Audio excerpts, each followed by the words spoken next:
feeling 100% by any stretch, but I do feel like I am probably out of the woods, and it's not just that I'm feverish. Apparently it is actually quite a balmy day, which is nice.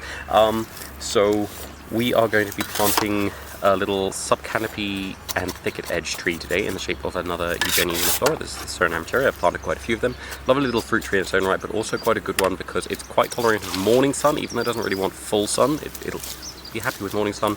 And so for the eastern edge of the area where I have the jackfruit and one of the pecans, a couple of lychees and the oil palms, I'm going to be putting this just a couple of meters from the hedge that bounds that, because that hedge is kept low, and so I want something that's going to come up and can grade down to the level of that hedge, so it's not going to shade the succulents on the other side of it too much, but can be graded up to the sort of canopy of this area and the sort of denser area, because there are trees here that'll be much taller than this is ever going to get to, but so it can sort of form a barrier and sort of keep the sun, keep the wind from going in under there, and then that will hopefully, you know, just maintain a nice cool humid environment down below, and then we can have a real sort of forest environment down here, which will really favour a lot of these more tropical plants in this relatively cool environment for them.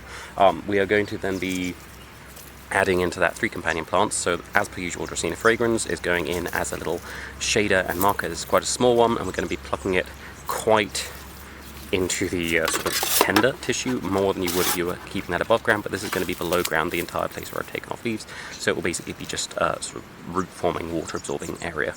So that is going to be due north to stop the midday sun from hitting this little seedling while it's still small. Then we are going to be putting in a piece of Senecio barbatonica, which is one of the sort of succulent daisy relatives. This can actually be quite a shrub slash tree of its own right. It can get to about 2 meters in ideal conditions.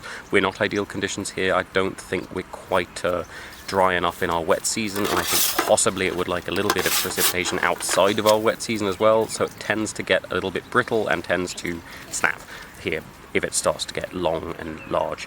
Then we're also going to be putting in a piece of the aloe arborescens, which should form a nice succulent thicket, and as things get denser here, that is one of the aloes that's pretty tolerant of shade. It does grow much more robust in sun and with good light, but provided it doesn't get too dense on the sort of ground layer, it can do pretty well even in pretty solid shade.